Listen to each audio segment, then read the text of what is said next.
do you think at this point it would do more harm than good to repeal the entire Affordable Care Act? And if you think the entire law can be repealed, what safeguards would you put in place to ensure that people's lives aren't interrupted? Representative Flanagan. Thank you for the question, Ally. This is where I differ from Jim, is that I think it should be repealed. He thinks it should be amended. The reality is the House GOP in Washington have a market-driven plan, which is helped but with tax credits. All right? It's really about money. And the long and the short of the Affordable Care Act, the problems in talking to doctors and talking to medical device manufacturers, talking to the actual insurers with these large deductibles and large copays, it's not working. The insurance companies are losing money over this. It's going to self-implode anyway. But we can't just, take little bits and pieces here as Jim would like to do. The reality is we need to repeal it. We need to have a market-based system, and we need to get out of the government telling you what coverages you should and shouldn't have.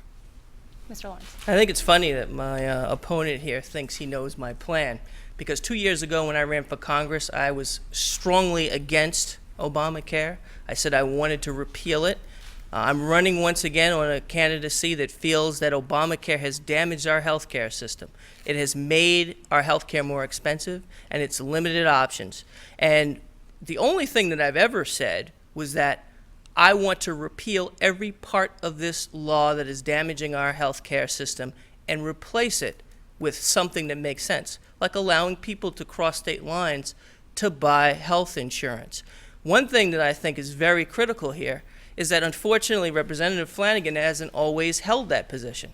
He ran strongly against expanded Medicare or expanded Obamacare as when he was running for elected office.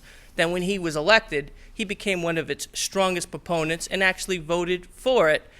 And now he's against it again. Another case of him talking tough to the voters and doing something else. I think Mr. Lawrence was talking about expanded Medicaid, but Yeah, feel free. I mean, let's talk about his positions first on Obamacare. You got about 30 seconds. All right, GIR debate, the NH1 debate, and the UL editorial board, he came out saying that he wanted to basically chip away at the edges. As it relates to Medicaid expansion, it's not part of Obamacare. We already have Medicaid, and as a state legislature, and if he doesn't know this, he should know this, we can't go and unilaterally get rid of a federal law.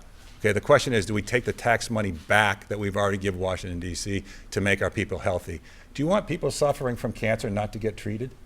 You can't have it both ways, Jack. You just said you wanted to take a federal law away with Obamacare. And yes, you said it's expanded Medicaid. Expanded That's not what I Medicaid said. is a component of the Affordable Care Act. Gentlemen, we are just about